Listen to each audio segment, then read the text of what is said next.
In rural India, there is a person who opened a bank.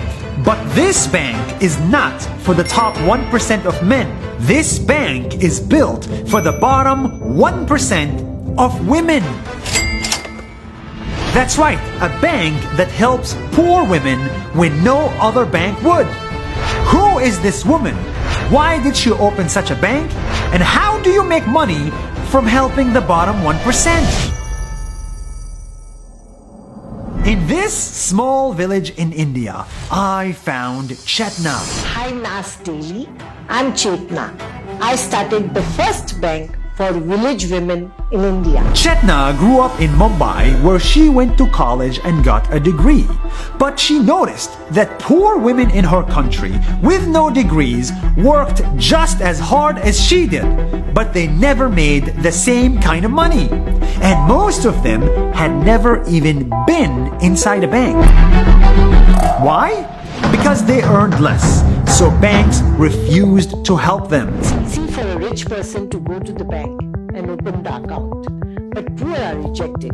Even if they want to do savings, they don't get an opportunity. Some of these women just wanted a savings account to protect their money, even if they were only saving 15 cents at a time. I met this lady who was doing business of blacksmith. She was staying with her family on the street. She wanted to buy a tarpaulin sheet for the shelter, but the banks refused to help her to open the account. So Chetna thought, if no one will help these women, she will, by opening her own bank for poor women. So she gathered a few village women, made them into a team, and applied for a bank license. And since most of these women could not read or write, Chetna's bank license got rejected. A woman said that we cannot read and write, but we can count. So instead, Chetna taught these poor uneducated women about things like interest, capital, and finance for 5 whole months until they could go back and apply for a license again. And this time, they were prepared. And they said that ask us to calculate the interest of any principal amount without calculator. And they calculated faster than the officer. So our license was approved. And just like that, Chetna opened her first bank for village women in the country.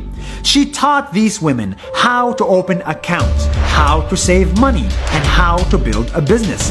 And today, Mandeshi Bank has a mobile banking also. And you know, while we were designing and working on mobile banking, we were talking to our women that you will get ATM card, you will get digital wallet, and you will have a PIN number for that. Our women said we do not want PIN number. But they said, how about biometric? How about thumb? Why don't we try this solution?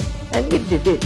And when our women opened their digital wallet with the thumb impression, they said, see, anybody can steal my PIN number, but nobody can steal my thumb. You know what lesson I learned from these women?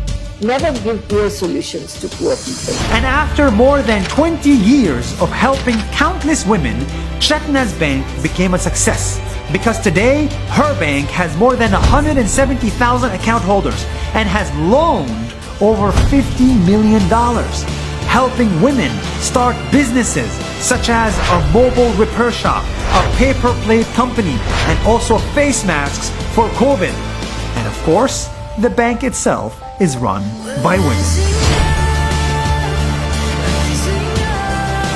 While other banks closed their doors on poor women, Chetna's bank opened new doors for them.